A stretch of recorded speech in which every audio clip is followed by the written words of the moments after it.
오늘 우리에게 주신 하나님의 말씀은 신약성경 누가복음 4장 1절로 13절에 있는 말씀입니다. 제가 가진 성경으로는 신약성경 93면쯤에 있습니다. 하나님의 말씀을 봉독합니다. 예수께서 성령의 충만함을 입어 요단강에서 돌아오사 광야에서 40일 동안에 성령에게 이끌리시며 마귀에게 시험을 받으시더라. 이 모든 날에 아무것도 잡수시지 아니하시니 날수가 다함에 줄이신지라. 마귀가 이르되 내가 만일 하나님의 아들이어든 이 돌들에게 명하여 떡이 되게 하라.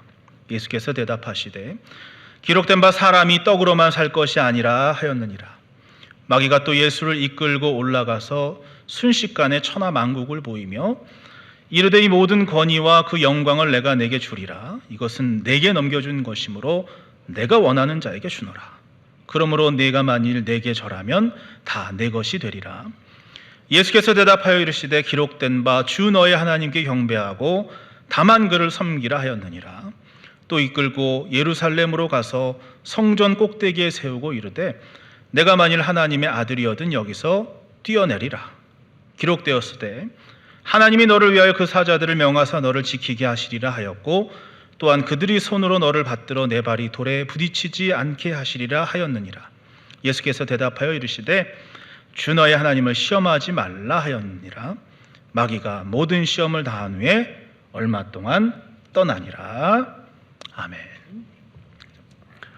누가복음 3장에 보면 예수님께서 이제 공생의 사역을 시작하시면서 가장 먼저 세례 요한에 의해서 세례를 받으시는 장면을 볼 수가 있습니다. 복음서에 그런 내용들을 기록해 놓고 있는데요. 이 누가복음에도 똑같이 예수님의 세례 장면을 기록하고 있습니다. 성경의 기록에 의하면 예수님이 세례 받으시는 그 순간에 하늘에서 성령이 비둘기처럼 내려왔다. 그래서 그에게 충만하게 임하였다. 하늘에서는 사랑하는 내 아들이라 라고 말씀하시면서 하나님의 음성이 들리는 그 감격스러운 감동적인 그런 순간을 우리가 볼 수 있게 됩니다. 주님은 그의 공생의 사역을 시작하면서 그 어느 때보다도 가장 하나님의 영으로 충만한 시간이 되었습니다. 그 전까지는 육신의 아버지 요셉이라는 사람의 아들로서, 목수로서 아버지의 일들을 도와가면서 그렇게 살았지만 이제 하나님의 때가 되어서 그의 공생의 사역을 시작하게 되었을 때에 그에게 하나님의 영이 가득하게 임하였고 그는 하나님의 영으로 충만한 그러한 상태가 되었다라고 하는 겁니다.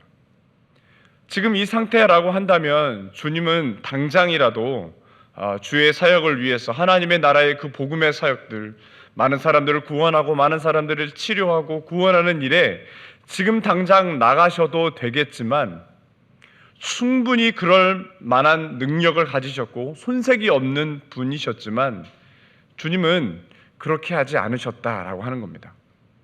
오늘 본문 말씀을 보니까 주님은 성령의 충만함 가운데 성령에게 이끌려 광야로 들어가서 40일 동안 금식하며 기도하셨다라고 성경은 기록합니다.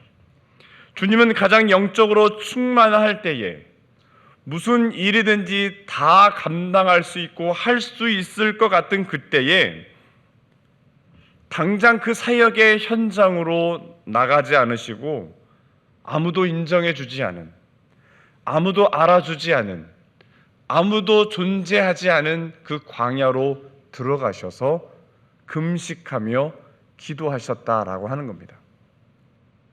여러분, 금식한다라는 것, 혹시 여러분 실수로 금식해 보신 적 있으십니까? 우리가 가끔 사순절이라든지 어떤 특정한 기간에 우리가 주님을 생각하면서 금식할 때가 있습니다. 하지만 이 금식이라는 것은 모르겠습니다. 저는 저희 부모님이라든지 우리 믿음의 선배들을 보시면 우리 권사님들이나 우리 장로님들, 안수 집사님들 보면은 신앙생활을 오래 하셨던 분들 보니 과거에 정말 며칠 동안 작정하고 금식하면서 기도하셨던 분들 참 많이 봤습니다. 하지만 지금에 와서는 사실 우리가 당장 금식합시다 그러면 선뜻 그 금식이 잘 되어지지 않는 것을 우리가 보게 되는 거죠. 그만큼 금식이라는 것, 금식하며 작정하고 기도한다는 게 참 쉬운 일은 아닌 것 같습니다. 그러나 주님은 이 당시에 40일 동안을 광야에서 지내면서 물 외에는 아무것도 드시지 않고 금식하며 하나님 앞에 기도하는 시간을 가졌습니다. 이렇게 금식을 오래 하다 보면, 제가 40일 동안 금식을 안 해봐서 그 느낌과 그 어떤 상태인지 정확히 알 수 없지만, 대충 우리가 상식적으로 생각해 볼 때에 40일 정도 물만 먹고 아무것도 먹지 않고 기도만 했다라고 한다면 그 몰골이 사실은 참 좋지는 않을 것 같습니다. 아름다운 모습은 아닐 것 같습니다. 상당히 육신적으로 연약하고 피폐해져 있는 연약해져 있는 그런 상태가 바로 이 금식한 이후의 그런 모습이다라고 하는 거죠. 그러나 주님께서 왜 이런 일들을 강행하셨는가? 왜 주님은 바로 세상으로 나아가서 주의 일을 하시지 않고 왜 광야로 들어가셨는가? 그것은 바로 힘을 빼는 훈련을 하셨다라고 하는 겁니다. 주님은 하나님의 아들로서, 메시아로서 이 땅에 오셨지만 곧 인간의 몸을 입고도 오셨습니다. 인간의 성정을 가진, 인간과 똑같은 모습으로 오셨기 때문에 그 안에 인간이 가지고 있는 여러 가지 욕심들과 여러 가지 인간이 가지고 있는 많은 능력들이 그 안에 내재되어 있었다라고 하는 거죠. 인간의 힘으로 할 수 있는 것들, 내 힘으로 할 수 있어, 내 힘으로 이런 것들 나도 할 수 있어, 내가 가지고 있는 모든 가능성들을 우리 주님은 이 광야의 시간을 통해서 그 모든 것들을 다 내려놓기를 원하셨다라고 하는 겁니다. 인간적으로 가지고 있는 모든 힘들을 다 비우고 하나님 앞에서 모든 것들을, 모든 인간의 그 가능성들을 다 내려놓고 다 비우는 시간을 우리 주님께서 가주셨다라고 하는 겁니다. 그래서 사도 바울도 이런 고백을 하죠. 약한 그때에, 내가 약한 그때에 강함이라 라고 이야기하는 이유가 여기 있다라고 하는 거죠. 우리의 강함은 의미가 없습니다. 내가 가지고 있는 능력과 내가 가지고 있는 힘, 주님 앞에서, 하나님 앞에서 그게 중요하지 않습니다. 하나님이 원하시는 것은 나의 힘을 자랑하고 내가 할 수 있는 어떤 스킬들과 능력을 자랑하는 것이 아니라 얼마나 하나님 앞에 우리가 겸손하게 엎드릴 수 있냐라고 하는 겁니다. 우리의 힘을 빼고 나의 모든 가능성들을 내가 비우고 하나님 앞에서 얼마나 겸손하게 엎드릴 수 있느냐라는 것을 하나님이 보신다라고 하는 겁니다. 지금 주님은 이 광야의 40일 동안의 금식하며 기도하는 시간을 통해서 우리에게 보여주시는 것입니다. 친히 우리 주님께서 먼저 이 모든 것들을 감당하시고 친히 자신의 몸으로 우리들에게 본을 보이셨던 것입니다. 힘을 빼는 연습, 하나님 앞에서 왜 우리가 겸손하게 나아가야 하는가를 하나님, 우리 주님께서는 이 광야의 시간을 통해서 우리에게 보여주고 있던 것이죠.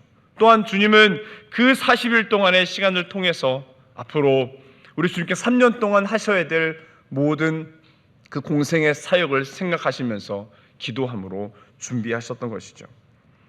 자, 오늘 본문에 보면 예수님이 사탄에게 3번에 걸쳐서 시험을 받는 그 장면을 소개하고 있습니다. 시험이다라고 하는 것, 이 테스트라고 하는 것은 두 가지로 설명할 수 있을 것 같습니다. 하나님이 우리에게 주시는 시험이 있고 사탄이 우리에게 주는 시험이 있습니다. 이 두 가지의 차이점은, 하나님이 주시는 시험은 우리의 믿음의 연단을 위한 시험입니다.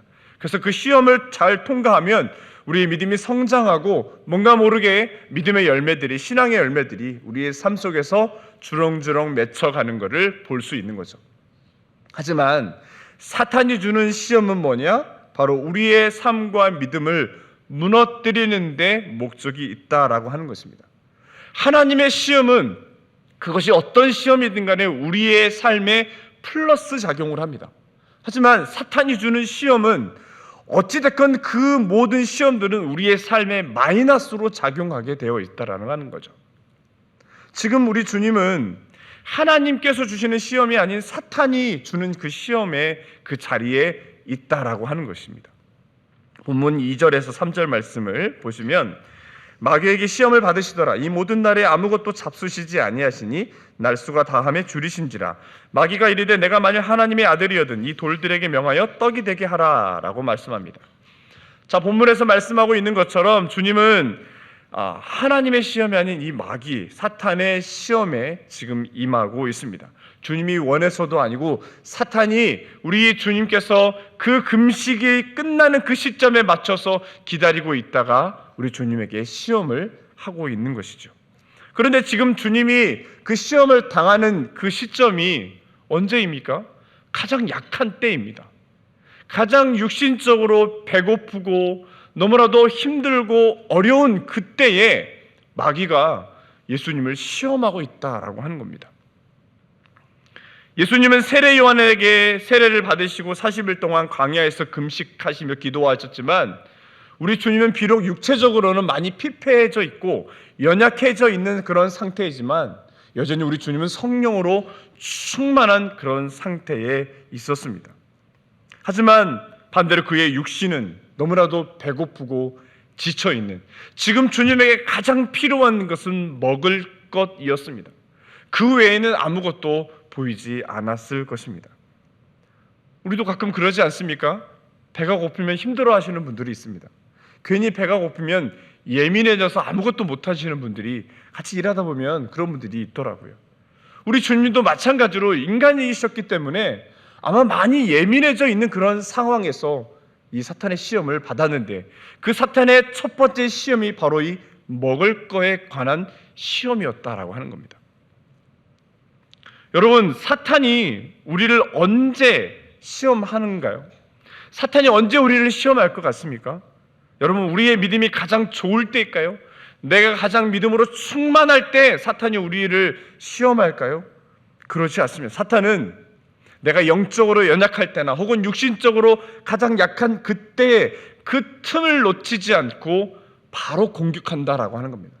사탄은 우리의 약점이 무엇인지, 내가 무엇에 약하고 무엇에 쉽게 무너지고 무엇에 분노하고 무엇에 실수하는지, 사탄은 그 모든 것들을 우리의 상황과 나의 그 처지를, 나의 그 연약한 그 보이지 않는, 남들에게는 보이지 않는 그 틈을 너무나도 잘 알고 그 틈을 공략한다라고 하는 것입니다. 자, 오늘 본문에서 주님은 우리가 이러한 시험을 당할 때에 우리는 어떻게 해야 되는가를 분명하게 우리에게 가르쳐주고 잘 보여주고 있는 시험이라고 생각합니다. 자, 사탄의 첫 번째 시험이 무엇이었습니까? 내가 만일 하나님의 아들이거든 이 돌들을 명하여 떡이 되게 하라라고 하는 겁니다. 사탄은 지금 주님이 가장 무엇을 필요로 하시는지 사탄은 이거를 너무나도 잘 알고 있었습니다. 그리고 주님은 눈앞에 있는 그 돌을 충분히 떡으로 만들 수 있는, 빵으로 만들 수 있는 그런 능력을 분명히 가지고 있는 우리 주님이셨습니다. 나중에 우리 주님께서 많은 사람들을 모아놓고 그 사람들이 줄이신 것을 알고 긍휼히 여기사 그들을 위해서 오병이어의 기적을 베푸시지 않았습니까? 이것만 보더라도 우리 주님이 돌을 떡으로 만드시는 일은 아주 간단하고 쉬운 일이었을 것입니다.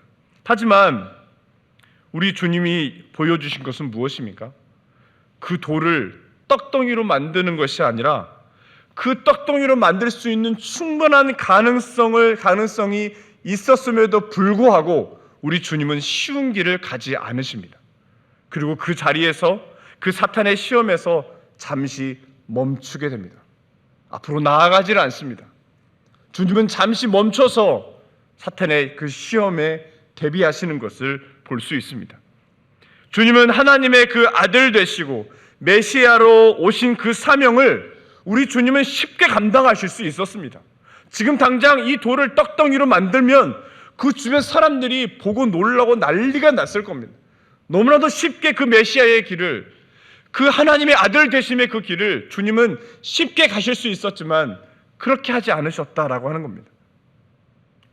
우리 주님이 이 땅에 오셔서 그 메시아의 그 길을 가는 것은 고난의 길이었습니다. 쉽게 가려고 하지 않았고 주님은 세상 사람들이 가는 그 넓은 길이 아니라 주님은 그 좁은 길을 가는 것을 우리 주님께서 친히 보여주셨다라고 하는 것입니다. 이 사탄의 유혹에, 사탄의 시험에 주님이 쉽게 나아가지 않고 거기서 멈추는, 얼마나 그 인간적인 그 마음에 앞으로 나아가지 못하는 내 눈앞에 있는 이 돌을 떡덩이로 만들 수 있는 충분한 가능성과 그 마음이 있는데, 그 욕심도 있고 그런 가능성이 있는데 그걸 하지 못한다라는 것이, 그걸 참아내고 인내하는 것이 사실은 쉽지 않았을 것입니다. 옛날에 이런 이야기가 있습니다. 아라비아의 왕이 강력한 군대를 만들기 위해서 세상에 있는 좋은 말들을 수집하기 시작했습니다. 약 100마리 정도의 말들이, 유명하다고 하는 말들이 그 나라에 모이게 됩니다. 그런데 이 왕이 이제 한 유명한 조련사를 데리고 와서 이 말들을 한 달 동안 훈련을 시키게 됩니다. 어떤 훈련을 시켰냐라고 보니까, 이 조련사가 나팔을 들고 이 나팔을 크게 불면 이 말들이 뛰어나가는 겁니다. 한참을 달리다가 다시 이 조련사가 나팔을 크게 불면 그 자리에 당장 멈춰야 되는 겁니다. 무슨 일이 있더라도. 그래서 이 나팔을 불고 또 불었을 때 달리고 멈추는 이런 훈련을 한 달 동안 계속해서 했던 거죠. 그리고 어느 정도 다 되었을 때에 왕은 명령합니다. 이 말들을 개울가 앞에 있는 커다란 울타리 안에 이 말들을 가둬라. 그리고 그 울타리 안에 말들이 가장 좋아하는 먹이로 가득가득 채워놔라. 그래서 이 말들이 이제 울타리 밖에서 오면서 보다가 울타리 안에 너무나 자기들이 좋아하는 그 먹이들이 있으니까 엄청 좋아가지고 그 울타리 안으로 다 뛰어서 들어갑니다. 그러면서 허겁지겁 그 먹이를 먹기 시작하죠. 근데 한 가지 조건이 있었는데, 그게 뭐냐면 그 울타리 안에 물을 넣어주지 마라라는 겁니다. 물을 넣어주지 말고 이것을 먹게 해라. 말들은 그걸 모르죠. 말들이 들어가서 그 눈앞에 있는 그 양식을, 그 먹이를 엄청나게 맛있게 막 먹습니다. 그러나 한참을 먹다 보니까 이제 배도 부르기도 하고 뭔가 이제 목이 마르기 시작하는 거예요. 더 이상 먹을 수 없습니다. 물이 있어야 뭔가 먹을 텐데 물이 없으니까 계속 입이 마르고 하니까 더 이상 먹을 수 없어서 이제 먹기를 이제 중단하게 되는 거죠. 그러나 시간이 지나면 지날수록 이 목마름을 견딜 수 없어 합니다. 고통스럽게 울부짖습니다. 소리를 지르면서 제발 우리를 여기서 꺼내달라고 난리를 칩니다. 바로 그때에 조련사가 그 울타리의 문을 개방합니다. 아까 울타리 앞에 뭐가 있다고 그랬죠? 개울이 있다고 그랬죠. 그 울타리 문을 개방하자마자 말들이 쏜살같이 그 개울가를 향해서 뛰어갑니다. 근데 한참 뛰어가는데 갑자기 왕이 명령하죠. 나팔 불어! 그 조련사가 나팔을 크게 붑니다. 그랬더니 이 100마리의 말들이 뛰어가다가 이 나팔 소리를 듣게 되는 거죠. 근데 그 중에 96마리의 말들은 다 그 물가에 나팔 소리가 들리든 말든 물가에 가서 막 물을 먹느라고 난리가 났습니다. 그런데 그 중에 단 4마리가 그 나팔 소리에 반응하고 그 자리에 멈춰섭니다. 여러분, 그 말이, 그 나팔 소리를 듣고 그 멈춰 서 있는 그 말들의 그 표정이 좀 상상이 되십니까?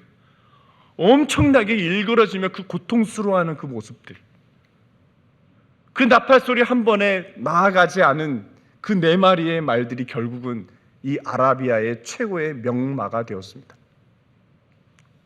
제가 다른 말씀을 드리려고 하는 게 아닙니다. 여러분, 주님은 그 사탄의 말에 반응하지 않고, 주님은 가장 쉬운 길로 갈 수 있었지만 주님은 그렇게 하지 않으시고 그 자리에서 멈추는 도전을 하셨다라고 하는 겁니다. 이걸 다르게 말하면 우리 주님은 사탄의 말이 아닌 바로 하나님의 말씀에 순종하는 것을, 나는 하나님의 말씀만을 듣겠다라고 하는 그러한 의지를 보여준 것이죠.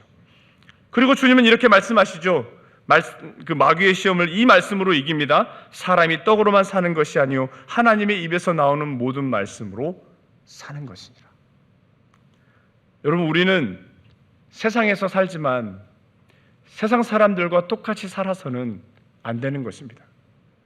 그들이 가지고 싶은 것, 그들이 갖고 즐기는 것, 그들이 먹고 누리고 그들이 살아가는 그 모든 것들 우리도 누릴 수 있죠. 하지만 우리 믿음의 사람들은 그들과 뭔가 달라도 다른 모습으로 살아야 한다라고 하는 겁니다.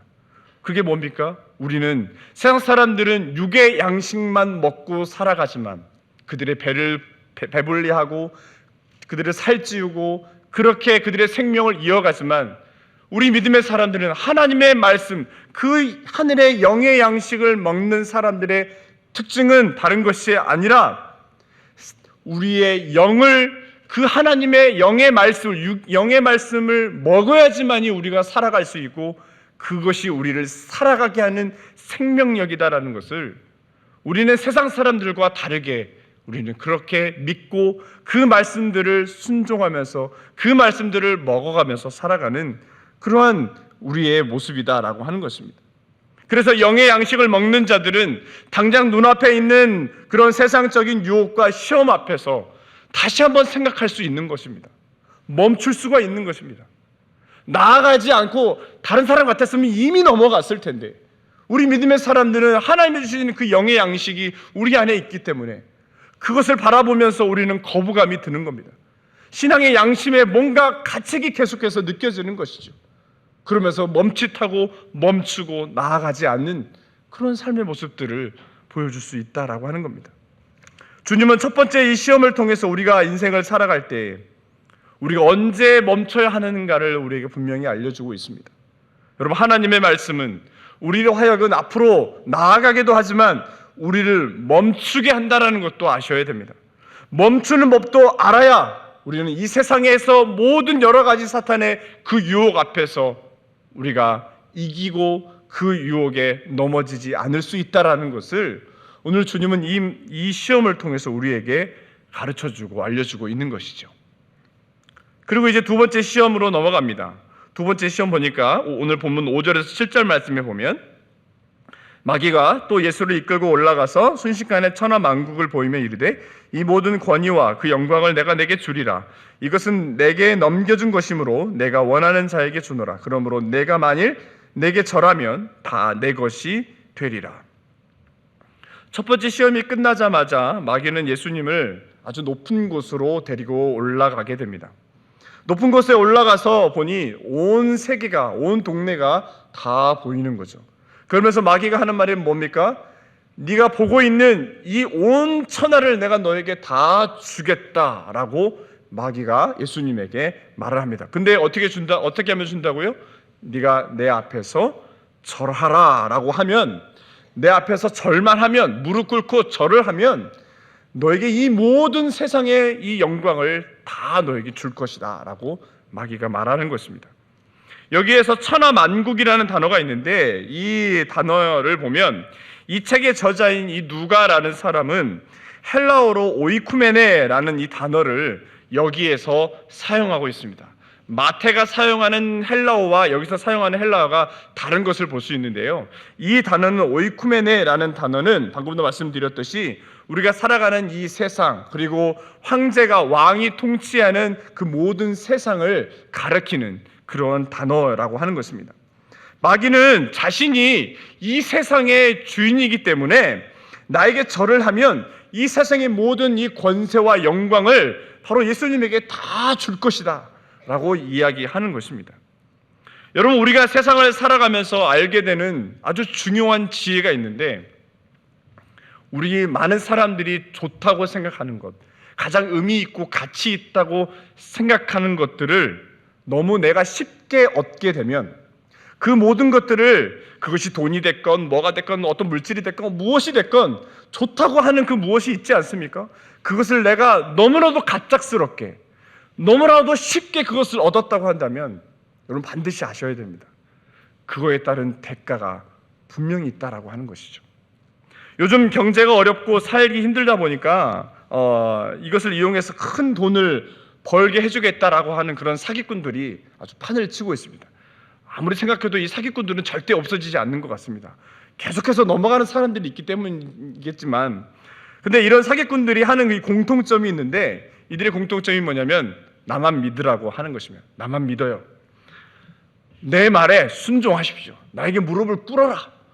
내가 다 해줄 테니까 아무튼 나만 믿고 내 말만 믿고 투자해. 그러면 괜찮아. 할 수 있어. 나를 숭배하라. 약간 이런 식으로 계속해서 유혹하고 그런 자신감을 막 뿜어냅니다. 자, 이런 사람들이 하고 하는 아주 자주 사용하는 수법이 있다고 하는데 그게 뭐냐면 이것은 특별히 내가 너한테만 알려주는 거야. 이런 말들을 많이 한다라는 겁니다. 이것은 내가 너를 정말 사랑하고 내가 너가 정말 잘 되기는 바라는 마음에서 내가 너한테만, 내가 당신에게만 이 수법을 이거를 알려준다라고 하면서 꼬드기는 거죠. 그런데 여러분, 이 말에 혹해서 투자를 했다가 엄청난 손해와 피해를 보는 사람들이 여러분 얼마나 주변에 많이 있습니까? 여러분, 우리가 반드시 알아야 할 것은 좋은 것, 우리가 가치 있다고 여겨져 있는 많은 것들, 이 모든 것들이 절대로 우리에게 쉽게 얻어져서는 안 된다라고 하는 겁니다. 만약 이것을 그냥 준다고 쉽게 얻을 수 있다고 말한다면 거기에는 반드시 내가 감당해야 될 대가가 있음을 우리 스스로가 그 현장에서 생각할 수 있어야 되는 겁니다. 그러므로 두 번째 시험에서 이 사탄이 이 모든 것을 예수님에게 다 세상의 모든 영광과 권세와 이 모든 것들을 다 주겠다라는 말은 사실은 거짓말이었던 것이죠. 이것은 예수를 자기 앞에 무릎 꿇게 하려는 사탄의 아주 고도의 전략이었던 것입니다. 지금 여기서 나랑 타협하면 내가 모든 것을 너에게 다 줄 수 있어. 하지만 주님은 사탄에게 절하지 않았습니다.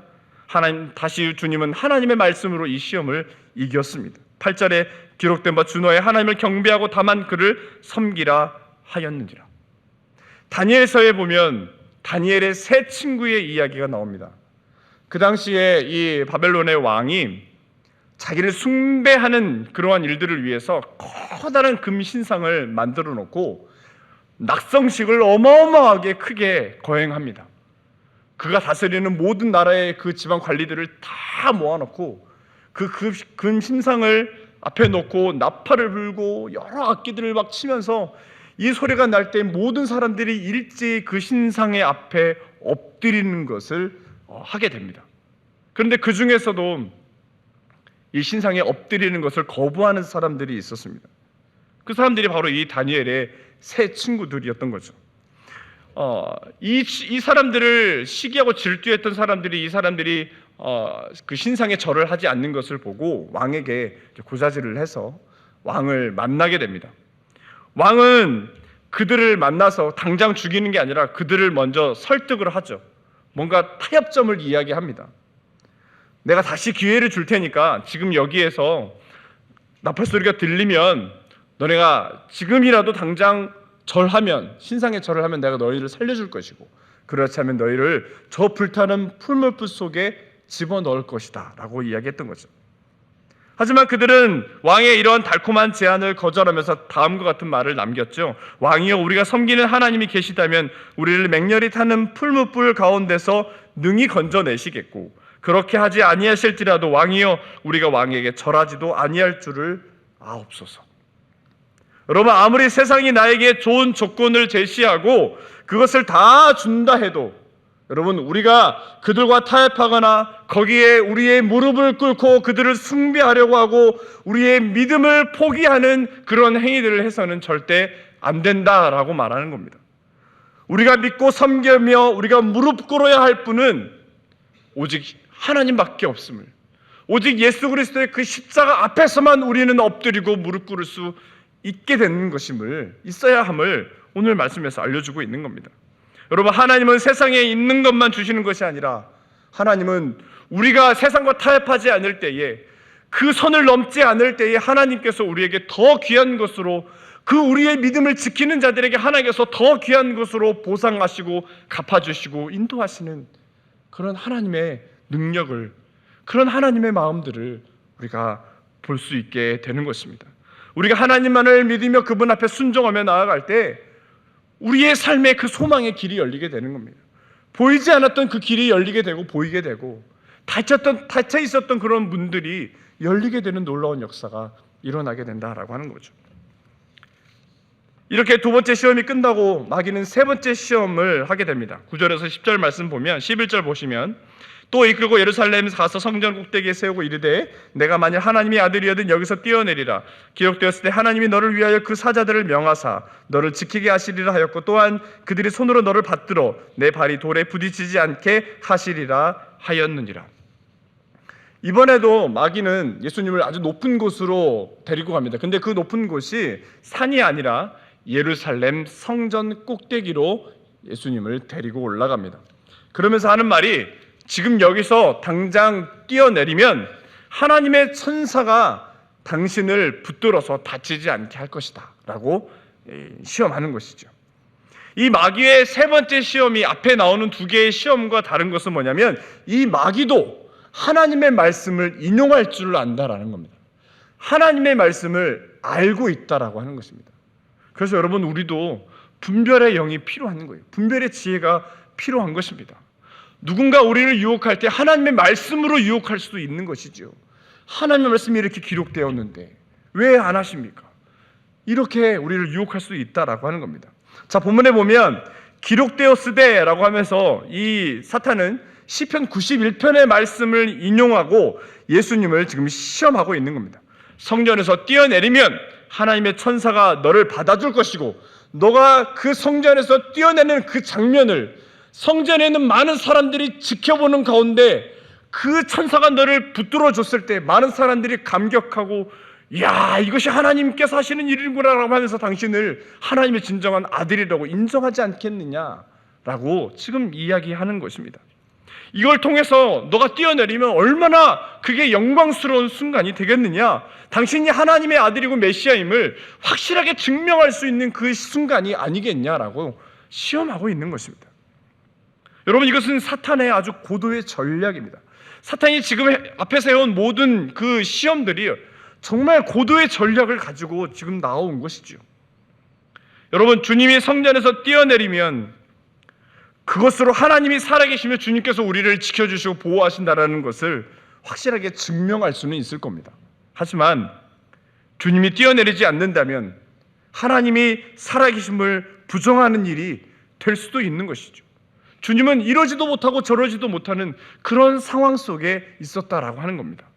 하지만 주님은 사탄의 이 말에 넘어가지 않습니다. 이번에도 하나님의 말씀으로 이 시험을 이기시는데 12절에 보면 예수께서 대답하여 이르시되 주 너의 하나님을 시험하지 말라 하였느니라. 주님은 신명기 6장에 나오는 이 말씀으로 이 사탄의 시험에 대해서 말씀으로 지금 대응하시는 것을 볼 수 있습니다. 이 말은 무엇이냐? 주님은 이 마귀가 지금 하는 이 시험이 나를 시험하는 것이 아니라 하나님을 시험하는 것이다 라고 주님이 말씀하고 있는 것이죠. 하나님을 시험하는 시험이다. 출애굽기 17장에 보면 이스라엘 백성들이 하나님을 시험했던 사건이 나옵니다. 흔히 이 사건을 우리는 마사 무리바 사건이라고 하죠.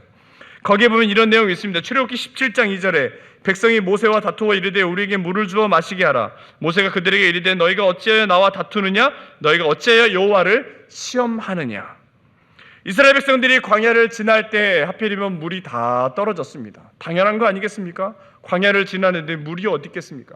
당연히 그런 것들을 생각하고 있어야 되겠죠. 하지만 당장 물이 다 떨어지다 보니까 이스라엘 백성들은 당황하기 시작합니다. 수군거리기 시작하고 이제 그들을 이끌고 온 그 모세 지도자에게 온갖 불평을 다 쏟아냅니다. 왜 우리를 이 애굽에서 잘 살고 있는 우리를 왜 이 광야에 물도 없는 양식도 없는 곳에 우리를 데려와서 이렇게 우리를 힘들게 하는가라고 하는 것이죠. 그러면서 이런 말을 하게 되죠. 이제 이곳에서 우리가 광야에서 우리가 목말라서 우리 모두가 죽으면 어떻게 할 거냐라고 하는 것을 이야기하고 있습니다. 그러나 여러분, 이들의 원망과 불편 그리고 모세와 다툼 속에는 어떤 게 있냐면 바로 그들을 인도하신 하나님에 대한 원망이며 하나님에 대한 그 불신과 강한 그런 의심이 깔려있는 그들의 말이었다라고 하는 겁니다. 하나님은 이들의 원망을 들으셨지만 그들에게 분노하지 않으시고 반석을 쳐서 물을 내라고 명령하시고 그들에게 물을 공급하셨습니다.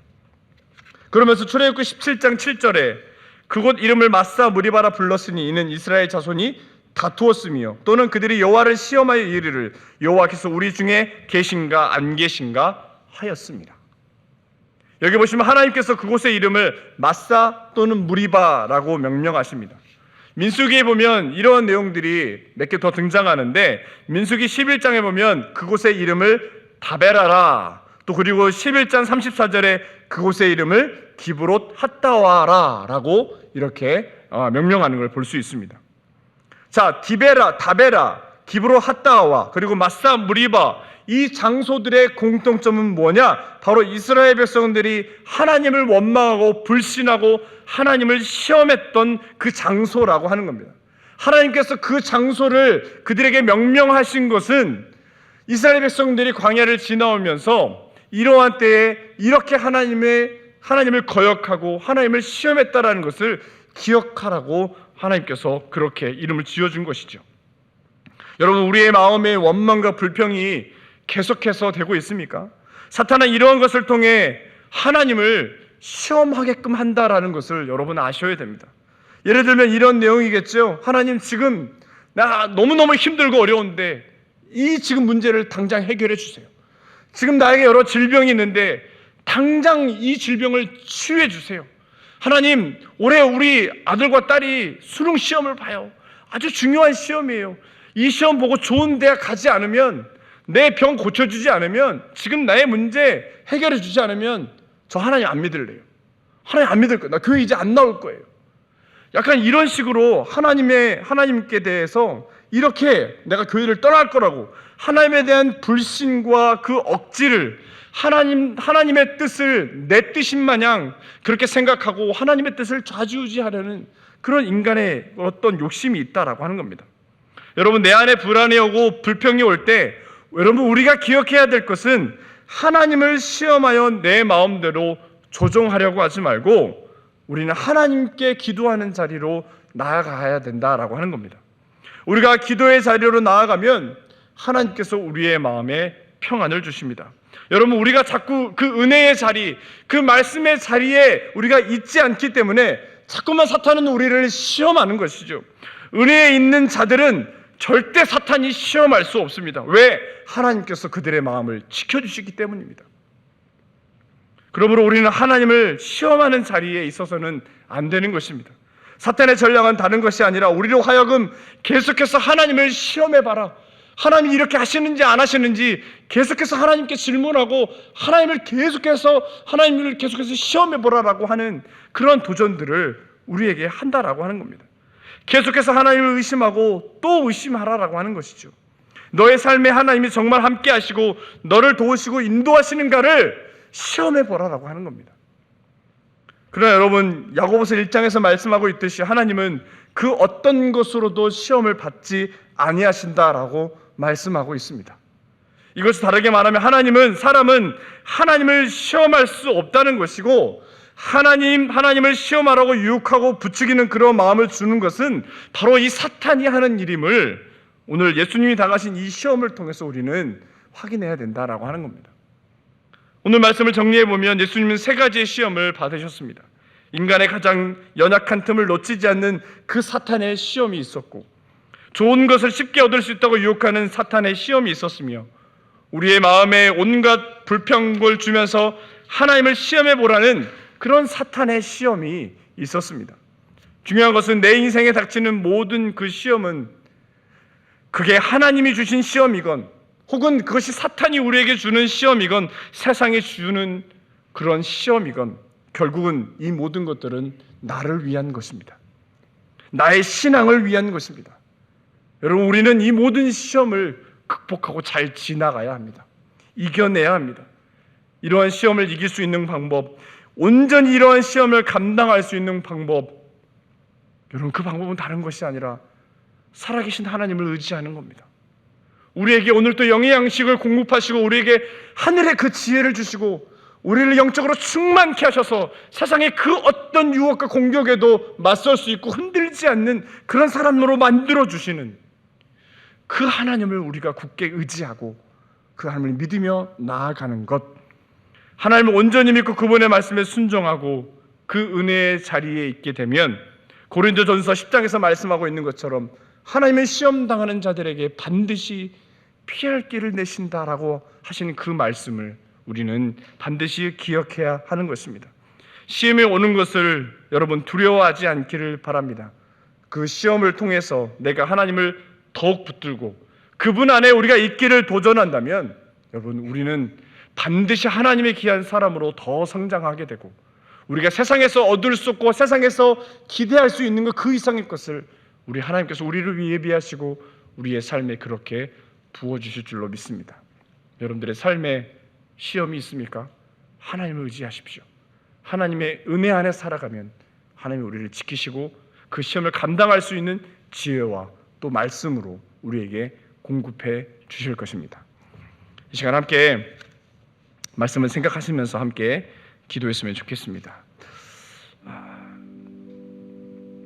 우리 인생에도 반드시 시험이 옵니다. 혹은 오늘 이 자리에 그런 시험으로 인해서 고통받고 괴로워하는 그런 우리 성도님들도 혹여나 계실 겁니다. 그 시험이 사탄의 시험이건 때로는 우리의 믿음을 테스트하는 하나님의 시험이건 결국 나를 위한 것임을 알고 어떠한 시험, 어떠한 상황이건 하나님을 붙들고 은혜의 자리, 그 믿음과 순종의 자리에 있기를 도전하는 우리의 삶이 되게 해달라고 시간 하나님 앞에 기도하며 나아가겠습니다. 주님, 오늘도 우리는 하나님 앞에 귀한 말씀을 들었습니다. 예수 그리스도가 그 당했던 그 모든 세 가지 시험이 곧 우리의 시험이고 우리가 감당해야 될 그런 시험의 내용입니다. 아버지 하나님, 세상의 유혹 앞에서 아버지 하나님, 세상이 우리를 흔들고 넘어지게 하는 이 모든 것들 앞에서 우리가 더욱더 하나님 앞에 나아가고 하나님의 영으로 하나님 주시는 그런 영의 말씀으로 우리 모두가 다시 한번 새로운 사람이 되어서 이 세상을 승리하며 살아가고 하나님의 은혜 안에 살아갈 수 있는 우리 믿음의 사람들이 다 될 수 있도록 주님 인도하여 주옵소서. 하나님 아버지, 은혜와 사랑을 감사드립니다. 거룩하고 복된 주일 다른 곳에 있지 않고 오늘도 은혜의 자리, 말씀의 자리에 우리의 발걸음을 인도해 주셔서 감사합니다. 언제나 예배의 자리를 기억하고 은혜의 자리에 있기를 도전하는 우리의 삶이 되게 하여 주옵소서. 우리 인생에는 나를 힘들게 하고 넘어지게 하는 많은 시험들이 있습니다. 하지만 그런 시험이 있을 때마다 더욱 하나님을 굳게 붙들고 은혜의 자리에 있기를 도전하는 우리 모두가 되게 하여 주옵소서. 한 주간을 시작합니다. 믿음의 담대함을 주시고 용기를 주시고 시험에 넘어지지 않는 그런 우리의 삶이 되게 하여 주옵소서. 감사드리며 예수님의 이름으로 간절히 기도하옵나이다. 아멘.